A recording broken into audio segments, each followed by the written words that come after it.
Bem-vindo, bem-vindas ao Lideranças, o podcast do MKT Esportivo.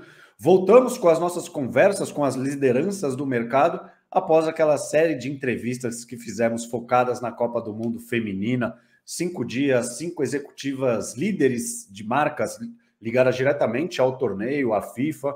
Então, mesmo com o Brasil eliminado de maneira tão precoce, nosso saldo foi super positivo, muito feedback. Recebemos, muito sucesso de números, enfim. Então, já fica aqui o meu agradecimento. E agora, voltando à nossa linha tradicional de conversas, hoje eu trago, e para ser sincero, eu não tenho nem roupa para isso, porque assim, agora eles são donos de clubes, né? Então, assim, o patamar subiu, então eu trouxe aí 2 craques dos convocados que estiveram conosco na nossa maratona da Copa do Catar e agora voltam no nosso podcast para falar deste novo momento, deste ano super especial da consultoria. Então, César Gafrietti, Rafael Plastina, sejam muito bem-vindos. Obrigado, Edu. Prazer estar aqui com você mais uma vez. Você sabe que o carinho é enorme. Então, prazer e uma honra estar aqui com você, seus ouvintes, e com o meu querido amigo César. Já rasguei elogios a ele agora em off, então fiquem on também. Falou, Edu. Obrigado pelo convite. É sempre um prazer falar contigo. É sempre um prazer aturar o Rafa. Eu aturo ele o dia inteiro como sócio. Não estou brincando. É sempre legal e estar aqui hoje para bater um papo bacana sobre o nosso momento. Pô, e que momento. Pô, César e Rafa, vocês passaram aqui, né, no ano passado, então assim, caso alguém não tenha acompanhado, eu quero dar o norte, então que vocês contem, fiquem à vontade de falar como surgiu a Convocados, um breve histórico, as linhas de atuação de vocês e depois a gente entra aí nessa série de novidades. Tá, eu começo com a parte mais histórica da união da sociedade e já deixo o gancho para o César começar a falar um pouco das linhas de atuação e da nossa tese de mercado. Tá? Todo mundo sabe que vivemos, né, a partir de março de 2020. Eu aproveitei aquele momento que eu retornava ao Brasil por conta da pandemia, eu estava numa aventura na Europa, na Federação Internacional de Vôlei, para me aproximar e fazer alguns contatos, reatar alguns bons relacionamentos e amizades do passado, e comecei a conversar com regularidade com algumas pessoas do mercado, no intuito até de arejar a cabeça, de manter a sanidade mental. E o Rodolfo Kussarev, que é um dos nossos sócios, foi um deles. E a gente começou a conversar, a aproximar as linhas de atuação. Em um determinado momento, ele me chamou para fazer parte de um projeto que eles tinham na empresa dele, para aquisição de clubes em Portugal, basicamente. Na verdade, um clube em Portugal. Eu imediatamente imaginei um ponto de complexidade, complementariedade do projeto, que seria a vinda de uma pessoa com expertise muito grande e solidez no mercado financeiro.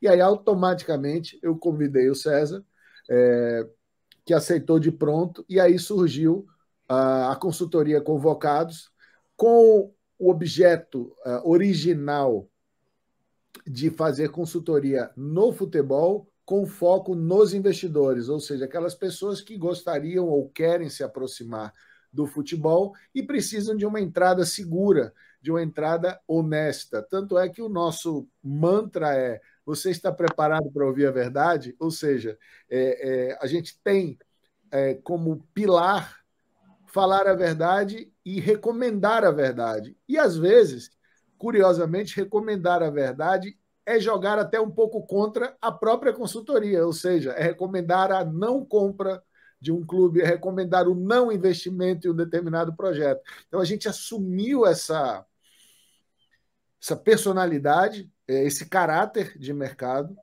e iniciamos aí uma série de consultorias. A principal delas foi a consultoria para o Esporte Clube Bahia no processo da SAF junto com o Citigroup. E nesse desenrolar do estabelecimento dos pilares dos convocados, a gente olhou para essa compra do clube em Portugal com outros olhos. Surgiu a ideia de usarmos a nossa base de dados de inteligência e de experiência para entender o que é esse mercado. E surgiu a ideia de criarmos uma tese de MCO. Estudamos esse mercado, juntamos as nossas expertises e apresentamos isso ao mercado investidor. E aí eu passo a bola para o César contar um pouco sobre essa tese e eu vou dando os pitacos aos poucos aí ao longo da fala dele também.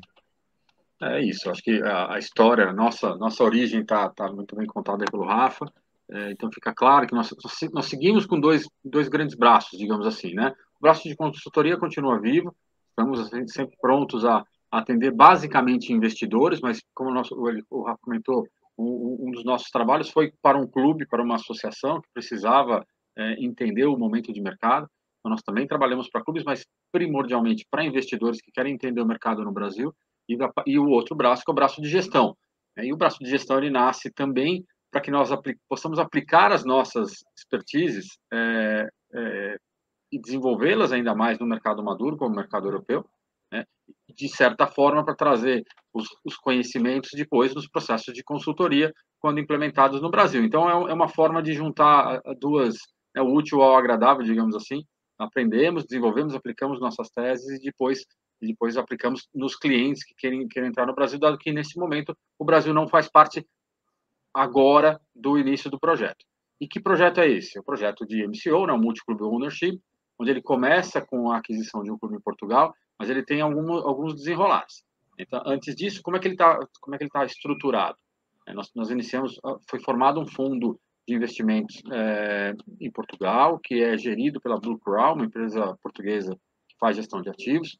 No Brasil, nós temos uma parceria com a Galápagos, que é a empresa que faz a prospecção e a busca de investidores nos Estados Unidos e no Brasil, e a formação desse fundo vai permitir a compra e o desenvolvimento dos clubes na Europa, né? Então, a ideia é começar com Portugal, e esse projeto ele nasce pensado de uma forma onde você vincule o país de sede do clube com alguma relação de negociação de atleta.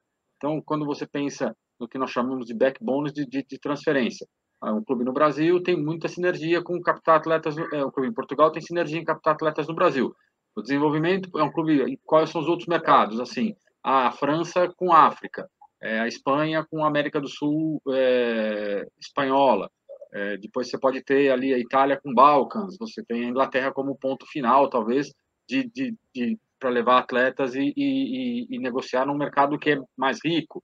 Então, essa foi a tese inicial, mas o conceito é comprar clubes em segundas e terceiras divisões, aplicar processos de gestão, aplicar melhorias no dia a dia do clube, levá-los para as primeiras divisões e, no período de até 10 anos, negociar esses clubes num valor maior. E, claro, impulsionando esse processo junto com o desenvolvimento de atletas, encontrando atletas de qualidade e baratos e vendendo ao longo do período para clubes maiores por um preço maior. Então, esta é a tese de investimento que está por trás do nosso MCO, do BC Football Strategies, que é o nosso fundo atrás desse momento. E por que Europa? Né? Europa porque entendemos que é um mercado mais maduro hoje do que o brasileiro. Perfeito. Caramba, né? Agora, na posição de um portal, né? Vocês, em um curto espaço de tempo, né, apresentaram um relatório, né? O relatório anual sobre as finanças, né, em mercado do futebol brasileiro, com um buzz gigantesco. Agora, essa novidade envolvendo a aquisição de um clube, né? Até fica à vontade para citá-los, levando essa expertise de vocês.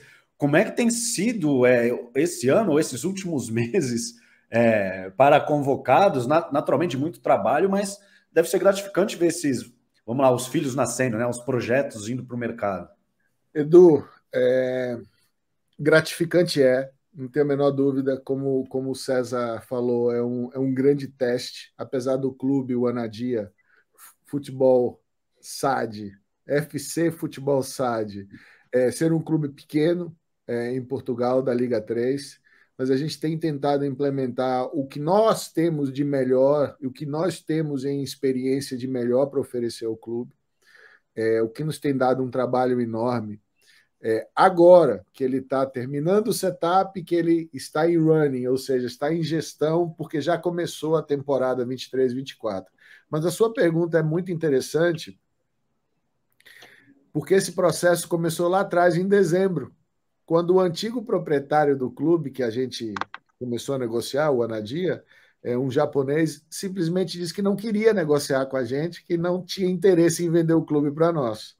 E a gente tinha outras conversas, né, em Portugal, que também não andaram por conta dos donos, né, dos outros dois clubes, mas o japonês voltou, né, em janeiro, e a gente iniciou aí uma conversa dentro de um processo já de cogestão do clube, ou seja, a gente acabou descobrindo que o momento daquela gestão não era nada bom, e que o japonês tinha efetivamente se perdido no controle financeiro, no controle, no pulso do clube.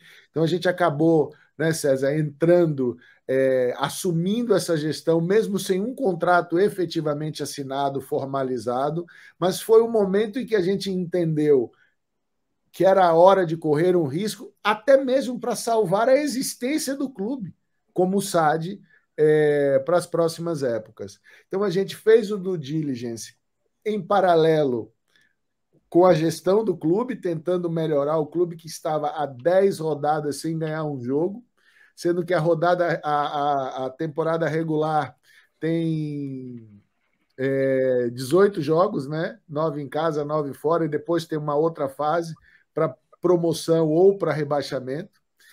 Então, esse período, na minha visão, a gente inclusive está documentando todo esse processo, porque foi de muita riqueza. A gente encontrou os esqueletos nos armários, coisas que a gente não sabia, entender o relacionamento com o clube, com o presidente do clube, entender o relacionamento com a comunidade, entender o relacionamento com a política da cidade, entender o relacionamento com a Federação Portuguesa, entender o relacionamento com a Associação de Aveiro, que a gente está subalocado, né, sob o guarda-chuva da associação, e, ao mesmo tempo, preparar o clube para a época seguinte e torcer para que a gente não fosse rebaixado para a quarta divisão naquele momento, o que seria um impacto muito grande no projeto e no fundo. Em paralelo a isso, só para contextualizar para a sua audiência, existe um outro trabalho que os convocados fazem, que é o relacionamento com o mercado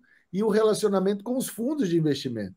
Então, nós temos duplas que atuam para se relacionar com o mercado de agentes de jogadores, alguns investidores dentro do futebol e outro modelo de trabalho que é atender o fundo. Nós somos advisors do fundo, então a gente tem uma série de obrigações com o fundo e ainda tem que buscar mais dinheiro, porque o projeto ele como você bem disse no início, bem maior do que a aquisição de um único clube. Então a gente tem aí vários chapéus e, além disso, somos executivos que apoiamos o clube e sócios. Então, em um momento você está com o chapéu de sócio, outro momento você está com o chapéu de executivo, outro momento você está no clube, outro momento você está conversando com o fundo.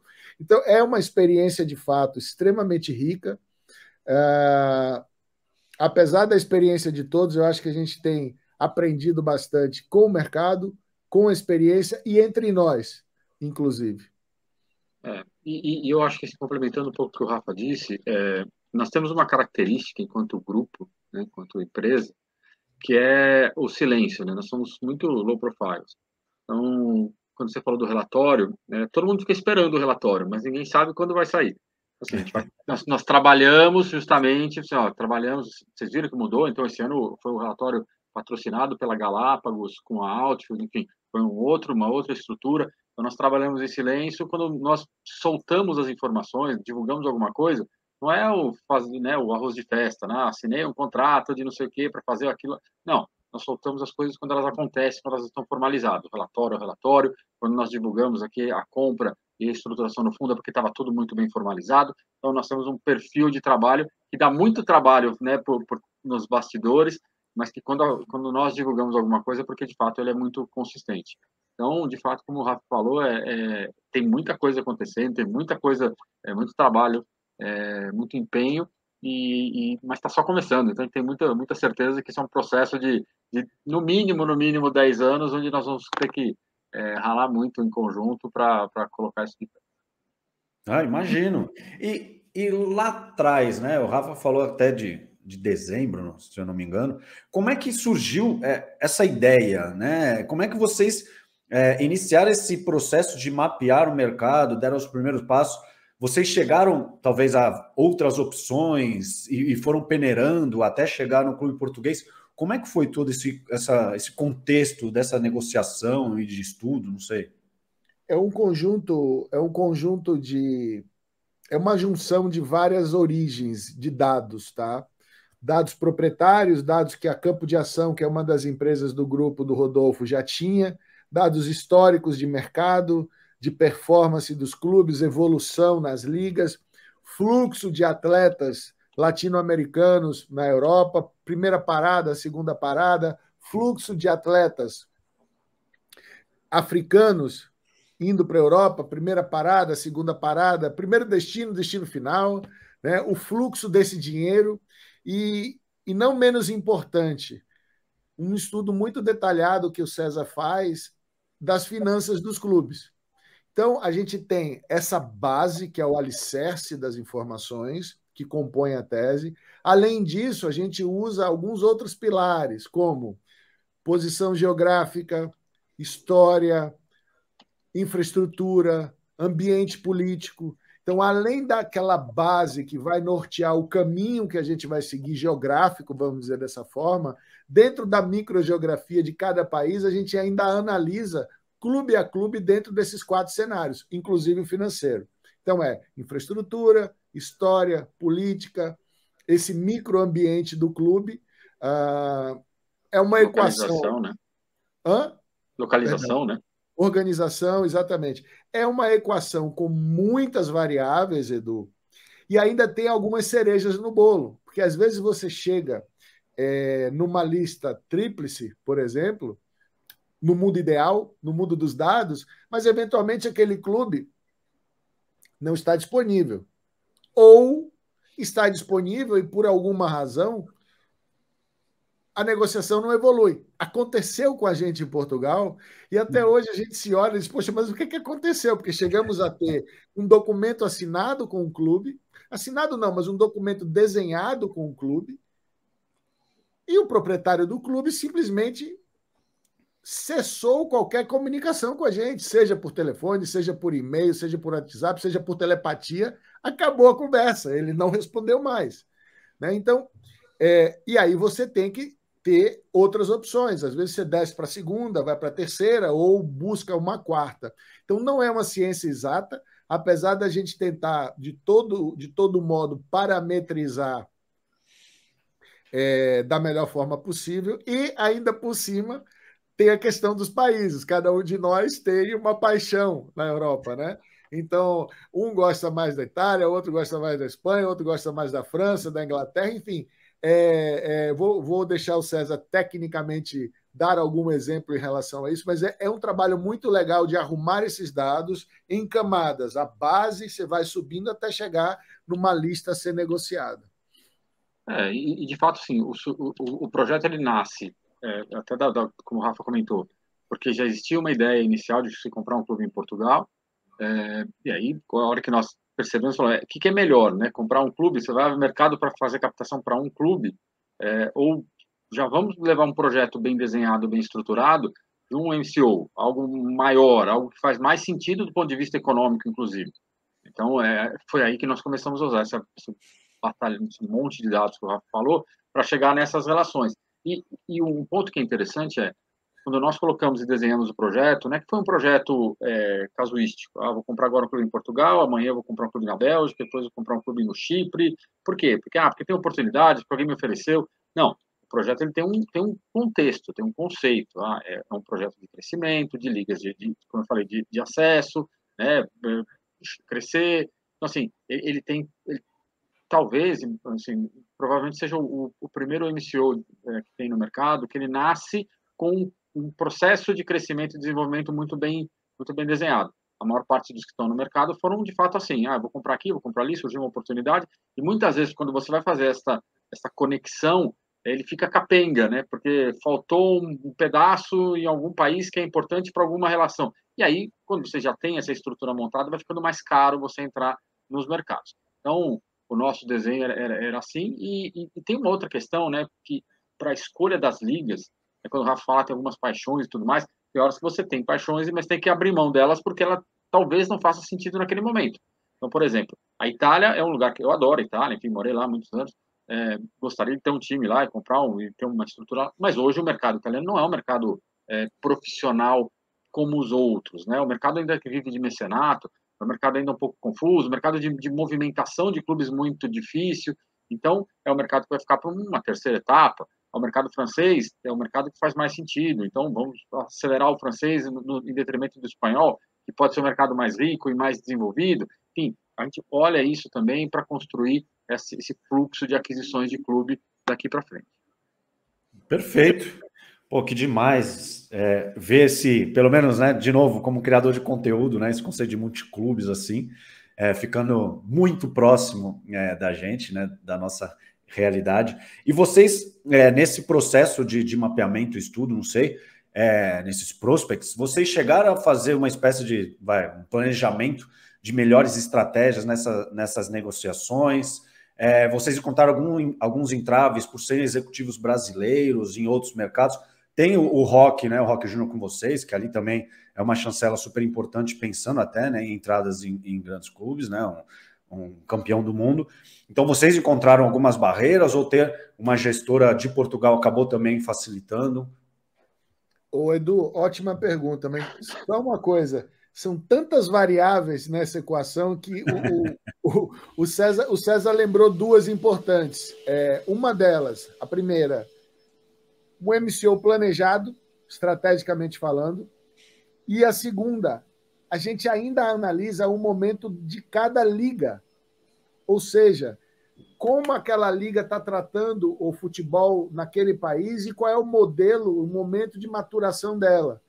Então, ainda tem isso que a gente leva em consideração, claro, isso um pouco mais distante, porque a gente não tem controle sobre isso. Mas entrando na sua pergunta, a gente investe muito tempo em estratégia, tá? De como negociar, de como tomar cada decisão, de que linha seguir, mas isso não é um bicho que a gente consegue controlar, tá? Porque a gente não sabe muito bem o que vem de lá e olha que vem cada coisa muito, muito, muito, muito estranha. A relação com o clube, que obrigatoriamente é nosso sócio em Portugal e provavelmente pode acontecer isso em outro país, salvo alguns que já não têm mais esse processo, não sabe o que vem de lá. Tá? Então, basicamente, é tomar a melhor decisão em cada etapa da negociação. Não é fácil, a gente às vezes se desgasta muito tentando entender o que é pensado do outro lado, mas não tem uma receita de bolo para isso, a não ser que o César tenha escondido e nunca falou para a gente. Eu coloco no meio do caderno essa receita, mas eu não mostro para ele, senão eu entrego o segredo. Mas é isso, não tem segredo, não tem receita de bolo. E em relação a preconceito e tudo mais, o futebol europeu já está muito normal e natural ter investidores estrangeiros nos clubes locais.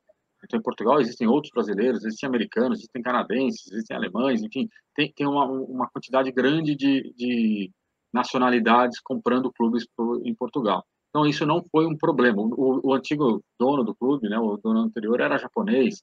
Então, assim, tem uma facilidade nesse sentido em entender o clube. Mas, é claro, quando você entra apoiado por um fundo, você vira uma referência de dinheiro, né? Todo mundo te olha, né? Pô, vou tentar tirar um dinheiro desses caras. Então, tem que ser muito duro nas negociações, justamente para evitar esse tipo de atropelo. Aí tem uma questão cultural de entender o mercado, né? O que é a relação com a federação, qual é a relação com os adversários, enfim, qual é a relação com a imprensa, por exemplo. Então, tem coisas que você tem que aprender. E, claramente, a gente está falando do primeiro clube, mas quando migrarmos para a sequência, né? Vai para a França, vai para a Inglaterra especialmente, são mercados, a Espanha está um pouco menos, mas também parecido. A Itália, então, se chegar para lá, a relação esse ponto é mais importante, tem que ter um local, tem que ter alguém que, não só por uma questão de língua, mas uma questão de entender como funciona o futebol local. O futebol francês é muito diferente. O futebol francês, quando você pega o relacionamento com os torcedores, em alguns lugares são selvagens, né? É muito difícil lidar com o torcedor. Em Portugal é mais tranquilo. Na Inglaterra, o torcedor é muito próximo, né? O torcedor é quase parte do clube. e você tem um relacionamento com a FA, um relacionamento com mais para frente com as ligas, enfim, essa presença, esse mix, o que eu quero dizer aqui nós temos um conceito, nós temos uma ideia, nós temos uma estratégia, um planejamento que deve funcionar para todos, mas sempre considerando as características de cada país e cada relacionamento que esse clube tem. Então, um dos segredos do nosso modelo é que em cada clube tem que ter um de nós. Então, em algum momento, cada clube terá um de nós, porque é importante ter o olho e monitorar o que está acontecendo, mas sempre sabendo que tem alguma relação e alguma dependência com alguém local para fazer e reduzir, evaporar as arestas que certamente surgirão. Tem um ponto, Edu, que eu acho que vale a pena ressaltar.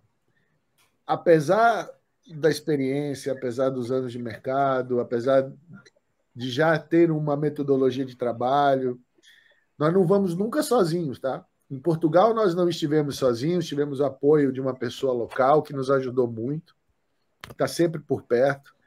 E muito provavelmente nós vamos ter alguém ainda mais presente quando se tratar de uma França, por exemplo, de uma Inglaterra, onde o idioma, por mais que nós dominemos, é mais distante do português. O espanhol um pouco mais próximo, mas mesmo assim na Espanha também nós vamos ter uma pessoa na hora de entrar lá, se formos entrar lá. Então, é legal colocar isso, porque não é uma coisa, não é goela abaixo, não é o brasileiro fazendo algo fora, não. O brasileiro respeitando a cultura, respeitando as origens, né, e respeitando também as pessoas em cada país e a história de cada clube.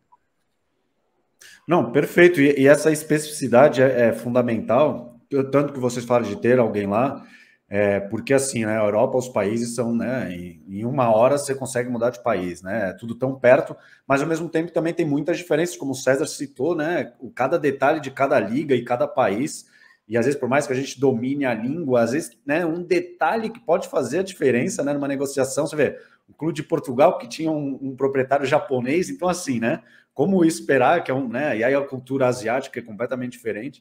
Então, é bem legal que vocês se preocupem, né, com isso, vocês estejam atentos. A gente pode falar até daqui a pouco sobre essa questão da expansão, porque passa muito por isso, né? Vocês estarem numa negociação, tendo esse diferencial de, às vezes, ter alguém lá ou alguém com vocês que domine essa cultura, né? Isso é fundamental.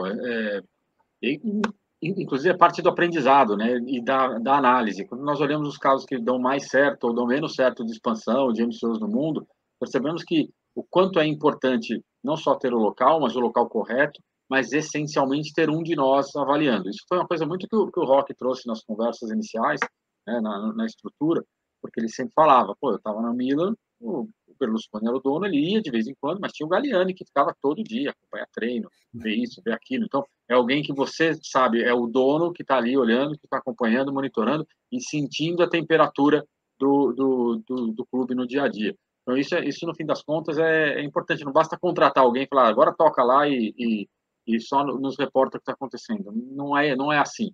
O futebol é um bicho de fato diferente e precisa e demanda esse tipo de ação. Imagino.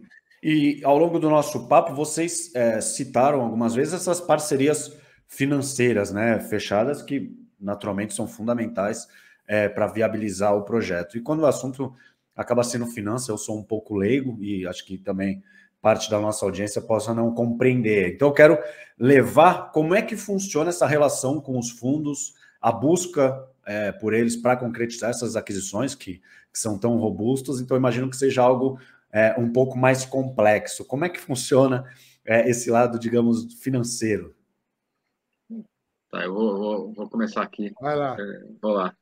Bom, nós temos, só para você entender, tem o fundo constituído em Portugal e tem uma empresa, a Blue Crown, que é a gestora do fundo. Ela é gestora e ela ajuda na captação dos recursos, né? No Brasil tem a Galapos, que também ajuda na captação dos recursos.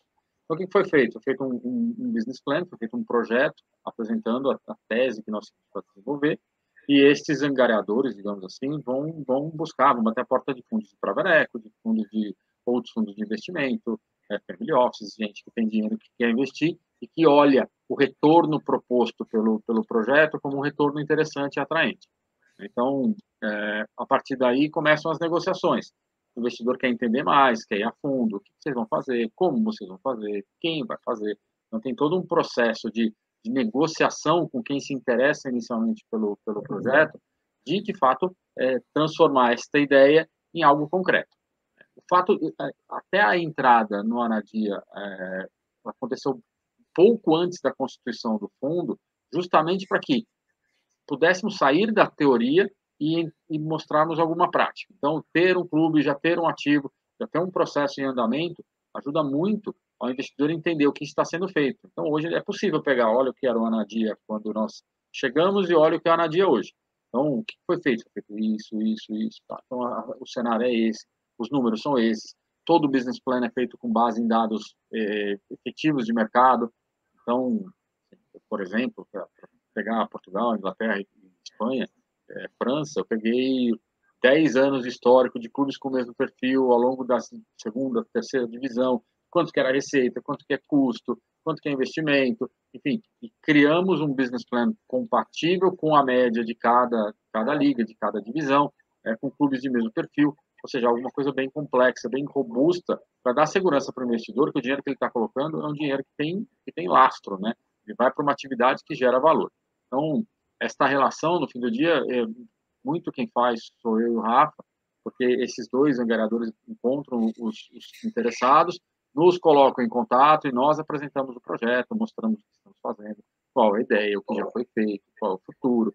Enfim, é um processo contínuo de conversas. Então, hoje já tem um investidor que aportou o valor inicial, os primeiros 5 milhões de euros, e nós estamos em constantes conversas com outro fundo americano que também tem interesse no projeto, a gente já está bastante evoluído, poderia dizer, para uma segunda captação, para poder dar essa sequência e já começar o processo de expansão.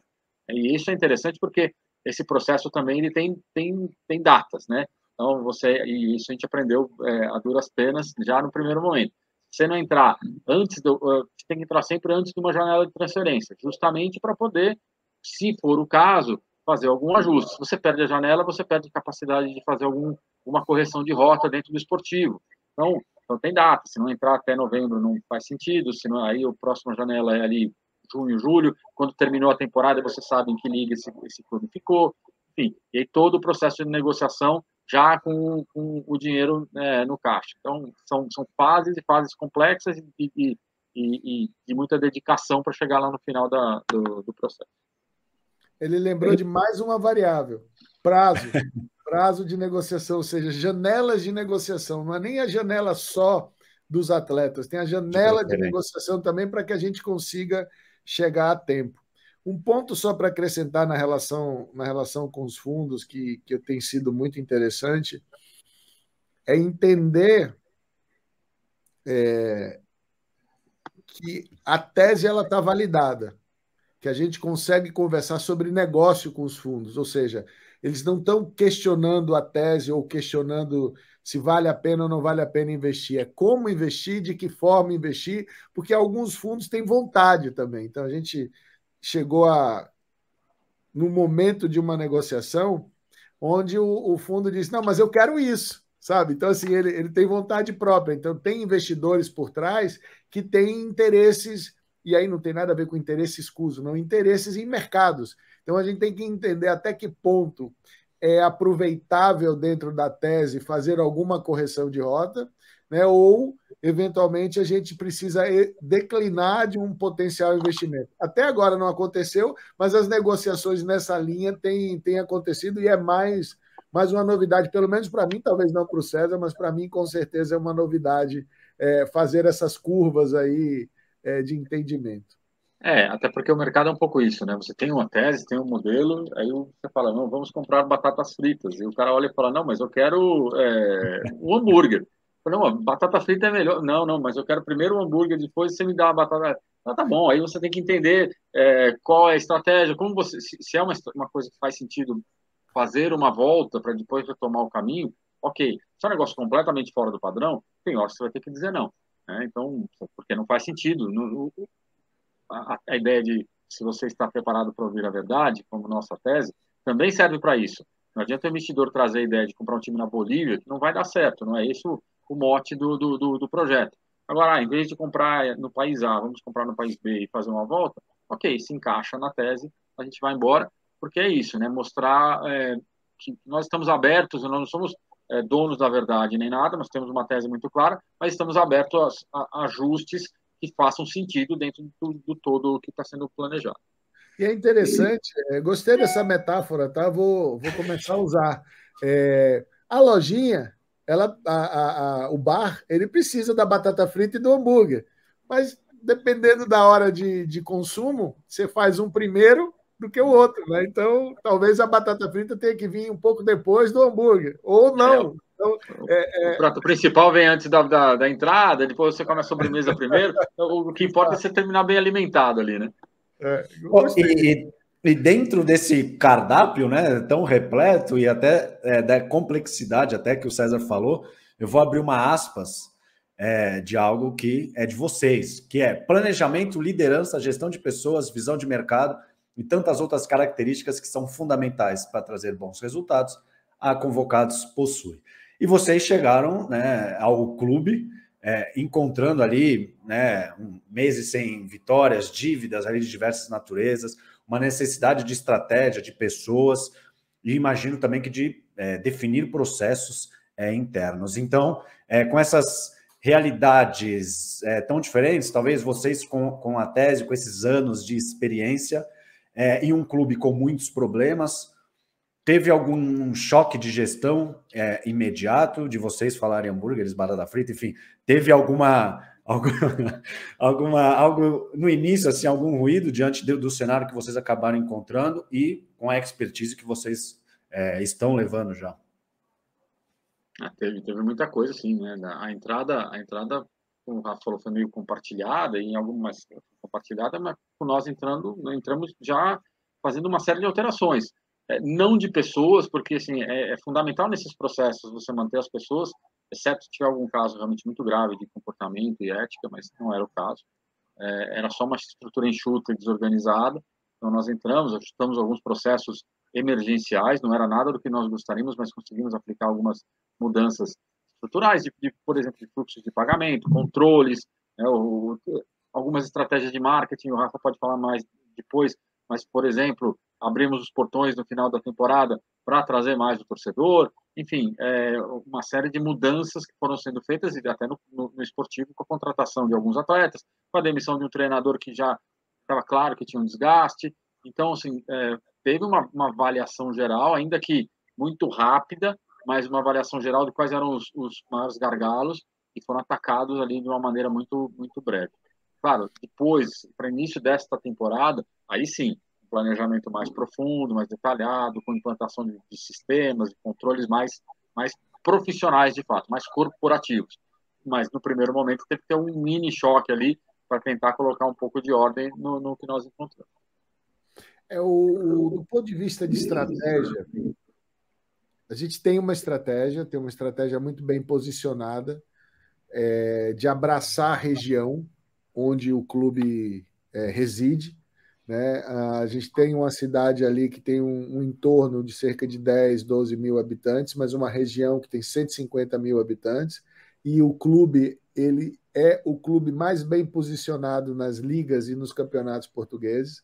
Então, é o líder ali da região, mas que ele está distante da comunidade. Quando a gente chegou e detectou isso pelos números, a primeira coisa que a gente fez foi portas abertas para salvar o clube, trazer a comunidade para perto de alguma forma, já pensando na estratégia que a gente está implementando agora. Agora é importante, Edu, dividir com você e sua audiência que o futebol é um bicho vivo. Você tem problema 24 horas por dia e você tem que tomar decisões 24 horas por dia e decisões intensas quando tem jogo, seja em casa, seja fora de casa. Então, a gente está gravando agora, nesse exato momento aqui, ao vivo, e nós estamos com um problema no sistema de bilhetes, que o cara desapareceu, porque é férias na Europa agora e o cara parou de responder. E eu tenho um jogo domingo e eu preciso que ele troque os logos, troque as datas para que as pessoas possam comprar. E para que as pessoas possam comprar, eu tenho que divulgar nas redes sociais. E o pessoal de comunicação está cobrando, está desatualizado. Ou seja, é um bicho vivo, é um evento, e evento foi feito para dar errado. O próprio nome diz, evento, vem de eventual, algo que não acontece todo dia. Se acontecesse todo dia, você minimizava a margem de erro, mas como é eventual, é evento, você erra mais. Então, a gente, naquele momento que tinha que atacar todas as áreas do clube, a gente tentou ser simples. A gente percebeu que a área de comunicação, principalmente nas redes sociais, era ativa, funcionava relativamente bem. A gente intensificou esse processo e tentou chamar os torcedores para o estádio. Conseguiu melhorar um pouquinho a média de público, principalmente no último jogo, que definia a nossa manutenção ou o nosso rebaixamento. E a gente teve ali o quádruplo da média de público da temporada no último jogo, o que parece ser natural, mas a gente detectou uma reação. Mas para essa época, como eles chamam lá, para essa temporada, a gente tem um planejamento de abraçar a comunidade, tem um mote, tem campanha publicitária, a gente homenageia os equipamentos esportivos de décadas atrás, porque em 2026 o clube vai fazer 100 anos. Então a gente está tratando de fato o Anadia, um clube da Liga 3 de Portugal, como se fosse um clube grande do Brasil, do ponto de vista de respeito, de profissionalismo, de estratégia e de táticas para atrair os parceiros, para atrair os torcedores e a comunidade. Perfeito. Até porque em breve vai ter duelos contra o Benfica, Porto, né? Então, de fato tem que ser um trabalho muito forte. E caramba, o que eu acho fantástico vocês, né? Essa turma tão entrosada, né, com uma experiência absurda no mercado, muita expertise, produzem aí o relatório que mapeia todos os números do futebol brasileiro, boas práticas, as dores. Até o César fez um alerta numa entrevista que eu li para o GE sobre as dívidas, né, dos clubes brasileiros. Então vocês absorvem muitas coisas, muito daquilo que vocês estudam, analisam, e agora vocês estão, vamos dizer, do outro lado da mesa ali, com um ativo, com o clube para ser gerido. Imagino que seja uma responsabilidade. Vocês acreditam que por conta desse trabalho que vocês desenvolvem, por vocês serem muito conhecidos aqui no Brasil, e ao mesmo tempo o nosso mercado também, né, brasileiro é super restrito, vocês acreditam que vai ter uma expectativa, uma pressão mais forte em todos os projetos que vocês tocarem? A galera vai ficar de olho, porque a gente sabe também que infelizmente, tem quem torça contra, enfim. Vocês acreditam que vocês estão muito mais nessa vitrine? Sem dúvida. A gente falou outro dia, a gente deixou de ser estilingue, né? Porque consultor e você atira para todo lado e tem solução para tudo, né? Mas é um pouco isso. Nós somos ainda consultores com experiência prática. Diferente daquele que vai lá para qualquer solução, tira a mesma estratégia da prateleira que serve para o time A, B e C. Então, nós temos a experiência prática já e nossas soluções são mais tailor-made mesmo. Mas a gente deixou de ser o estilingue e passa a ser vidraça. Então, como vidraça, a gente tem que ali protegê-la da melhor forma possível. Não tenho dúvida que o resultado e o desempenho, mais do que para nós, e essencialmente ele é para nós, mas ele vai ser referência no resto do mercado. Todo mundo, de alguma forma, vai começar a olhar e falar, opa, perdeu uma partida, perdeu 2 partidas, teve um problema aqui, teve um problema ali, e haverá, né? Nós não temos nenhuma dúvida que encontraremos problemas e teremos problemas, porque estou falando de futebol, estou falando de gente, estou falando de desempenho físico, estou falando de problemas de sistema, que acontecem em todos os lugares, né? Então, não tenho dúvida que seremos monitorados, mas estamos bem confiantes de que esse monitoramento vai terminar ali com um resultado positivo. O Edu me conhece há muitos anos, e eu fiz o caminho inverso, né? Eu comecei dentro do campo e depois passei a outras empresas de monitoramento de mídia, como a Informídia, que depois foi adquirida pela Repucom. Fundei a Sporttrack, uma empresa de inteligência e consultoria com base em pesquisa. Mas o mais importante e que me deu para mim, na minha opinião, mais jogo de cintura, foi durante o período de Informídia e de Sporttrack ter atendido todo o ecossistema do esporte. entidades, confederações, federações, veículos de mídia, patrocinadores, agências de marketing, agência de marketing esportivo, agências de publicidade, clubes, eventos esportivos, e eu falo esportivos mesmo, não só futebol, né? E me trouxe muito critério na hora de falar, na hora de conceder uma entrevista, na hora de gravar alguma coisa. Então, dificilmente eu dou minha opinião sem alertar que é minha opinião. Geralmente parece um pouco mais professoral, porque é muitas vezes pautado em dados. Então, por exemplo, não é o tema da nossa conversa, mas o Neymar acaba de fazer um movimento de ir para a Arábia Saudita. E ontem eu concedi uma entrevista para um portal de marketing e eu procurei ter o máximo de critério possível nas respostas, sem misturar a minha opinião pessoal em relação ao que o Neymar devia ou não devia fazer, até porque o que o Neymar devia ou não devia fazer cabe a ele, né? Eu, particularmente, se você perguntar, mas qual é a sua opinião? Eu digo a minha opinião, você me conhece, eu nunca deixo de dar a minha opinião. Por exemplo, ontem eu conversava com o César, ele concedeu uma palestra muito interessante ontem à noite no evento aqui em São Paulo, e eu brinquei com ele, pô, essa pergunta que te fizeram aqui, eu responderia diferente. Falaria a mesma coisa, mas de forma diferente. Não tem melhor ou pior, é uma questão de personalidade. Então, ser estilingue, ser vidraça, ser pedra, ser telhado, eu estou acostumado e sempre busco ter muito cuidado, mas buscando dar opinião o máximo possível com embasamento técnico, né? Agora, quando chega num determinado ponto, aí eu prefiro dizer que a opinião é de a decisão é de cada um. Então, por exemplo, eu acho que o Neymar não precisa de mais dinheiro, precisa de mais título.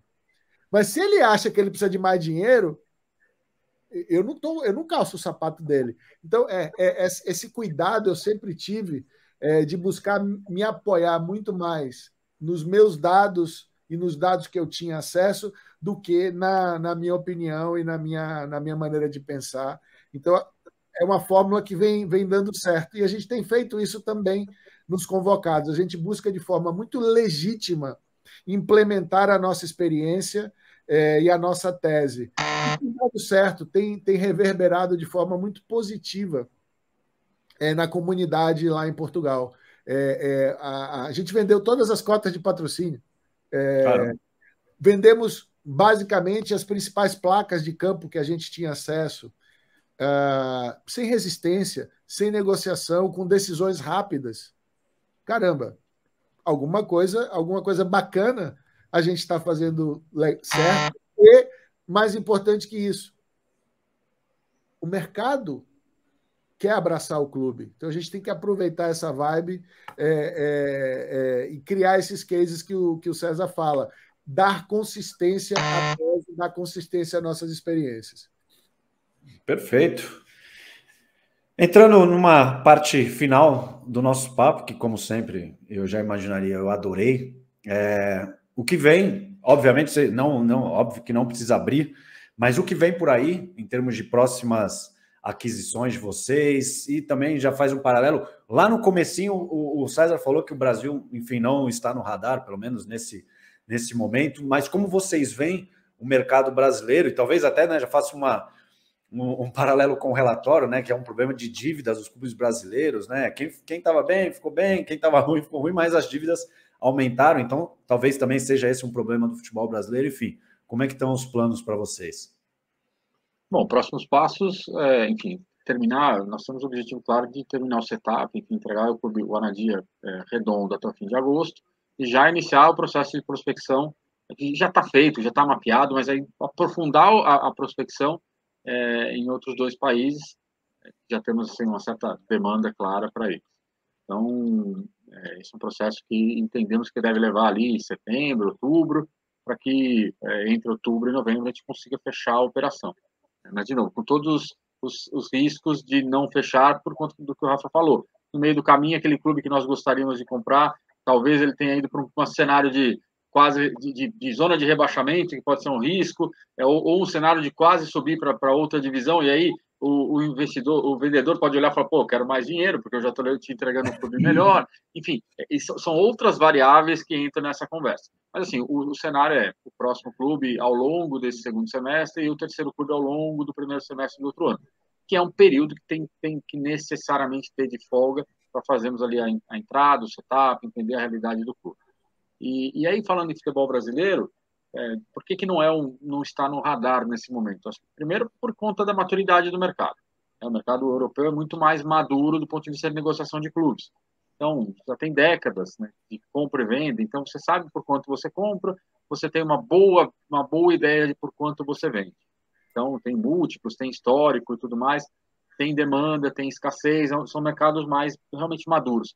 E permitem que, para um investimento desses de 10 anos, você consiga entregar para o investidor uma ideia clara. Olha, você vai investir X, vai receber X mais Y.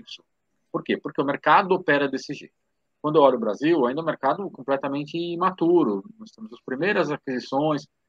Eu acho que as aquisições muito caras, então o valor dos investimentos nos clubes brasileiros estão realmente muito acima do que se investe para ter retornos mais certos na Europa. Para a tese, neste momento, faz menos sentido ter um clube no Brasil para fazer essa ligação entre Brasil e Portugal, por exemplo, de atletas. É muito melhor ter uma estrutura de scouting bem montada no país, e esse é um dos pilares do projeto. A nossa maior área, provavelmente, é a área de scouting fora os atletas. Por quê? Tem que ter scouting no Brasil, tem que ter scouting em Portugal, tem que ter scouting na África, aí vai ter scouting em cada país, tem scouting para a América Latina, ou seja, tem que ter uma estrutura que permita eu mapear este atleta que está, entre aspas, sobrando no mercado, né, que está circulando no mercado sem um clube fixo, do que ter um clube com os custos de um clube para aproveitar 2 ou 3 atletas por temporada. Então, por isso, neste momento, né, falta da maturidade, falta de que neste momento o mercado, a nossa tese não demanda um clube no país, nós deixamos o Brasil mais para frente, esperando e torcendo muito para que esse mercado que a gente conhece profundamente encontre um caminho de maturidade e a gente possa, de fato, surfar essa onda no futuro com mais segurança, porque o nosso objetivo é entregar segurança para o investidor e não um investimento, como o pessoal diz, vou entrar cedo para beber, quem entra, chega primeiro, bebe água limpa, tal. Você pode se afogar, né, porque é de tanta água. Então, ela não pode, eventualmente, não acontecer. Eu prefiro entrar depois, mas entrar sob um cenário mais claro, mais cristalino, para entregar, de fato, o retorno para quem está investindo conosco. O César lembrou de mais uma variável, que é a posição do clube na tabela enquanto há negociação. Então, essa pergunta, não é que eu seja mais evasivo, Edu, mas essa pergunta, para mim, ela é menos sob controle. Por quê? Tem a questão da tabela, tem a questão da disponibilidade do clube e da celeridade da negociação. Então, por exemplo, ontem uma pessoa contava uma história para a gente que quase comprou um clube que ele começou a negociar na quinta-feira e o cara queria o dinheiro na conta na segunda-feira. Então, isso não vai acontecer também, né? Então, tem esses prazos, tem essas circunstâncias que podem mexer um pouco no cronograma e no timeline do projeto. Quanto ao Brasil, essa pergunta sempre existe. E aí também tem muito do apetite de risco do capital que está envolvido naquele fundo. Então, quando alguns dizem, não, mas eu chego primeiro e bebo água limpa, muito provavelmente esse é um cara que está mais afeito ao risco, né? De perder tudo ou perder uma boa parte, mas também quer ter os louros da vitória de ganhar muito lá na frente por conta do risco. Então, isso é muito do mercado. Nas startups, onde eu me envolvi durante algum tempo como dono de startup, como investidor também, já ouvi de pessoas dizerem, olha, eu prefiro ser um investidor mais seguro, ganhar menos, mas investir numa startup que já roda, que já tracionou. Tem outros que já querem mais correr aquele risco, aquele frio na barriga. Depende muito da pessoa e depende também da quantidade de dinheiro que a pessoa tem. Em relação ao Brasil, o que eu destacaria, para além do que o César falou, é que nós temos ainda algumas inseguranças, nem gosto de usar muito essa palavra, mas alguns perigos, né, que vem do Poder Judiciário, e também de não termos aí, trazendo a variável liga, uma liga que efetivamente cuide do Campeonato Brasileiro e que busque trazer mais receitas ou potencializar as receitas para o futebol. Por exemplo, cuidar dos direitos internacionais do futebol brasileiro, onde a gente passe a ter algum tipo de receita que seja minimamente relevante, que busque patrocínios ao invés de placas de mídia, basicamente, né? Que trate os dados de uma outra forma, que trabalhe melhor a bilheteria, que consiga não necessariamente mais dinheiro de direitos de TV doméstico, porque aí tem outras variáveis, mas que pelo menos venda de forma mais inteligente esses pacotes, como já acontece na América Latina, na Conmebol, por exemplo, que vem de um processo de transformação aí nos últimos 5 anos, pelo menos, né? Enfim, então o Brasil, claro que faz parte do mapa, faz parte do roteiro, faz parte do projeto, mas não diria que seria na fase 1 ou 2, talvez na fase 3. Uma outra forma de lidar com a mesma pergunta entre César e eu aqui nas respostas. Não, mais para frente, quando vocês tiverem essas novas aquisições, vocês voltam aqui e a gente fala dessa... Se o futebol brasileiro avançou em termos de liga, em termos de venda de direitos, mas eu tenho certeza que muitas novidades virão. E, pô, eu quero agradecer demais a presença, mais uma vez, de vocês.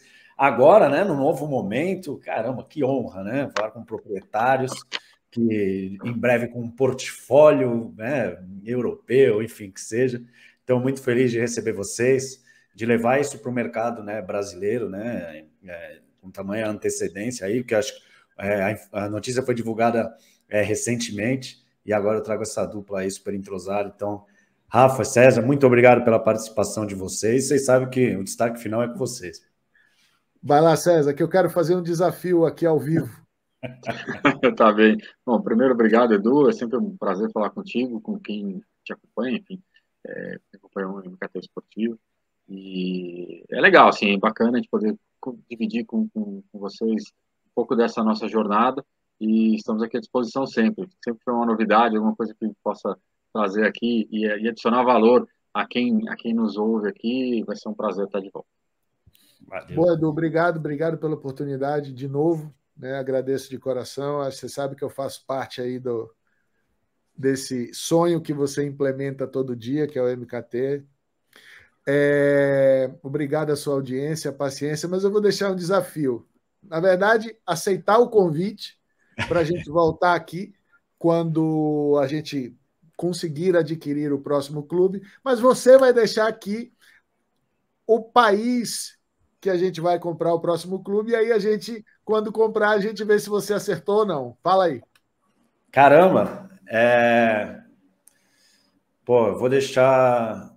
Deixa eu pensar. Pô, vou para a França. Beleza. Vou para a França. Já que o César falou de uma problemática ali italiana, né? A liga inglesa, né? Não sei, eu vou para a Francinha ali. Tá bom. Já a gente volta. Obrigado. Bom, e eu tentando adivinhar, né, essa próxima aquisição da Convocados, eu fico por aqui. Muito obrigado a você que ficou até o final. Espero que tenha gostado do nosso papo. Tema super atual, né? Cada vez mais, né? Aquisições de clubes. E eu tenho certeza que você gostou. Valeu, obrigado, até a próxima. Tchau.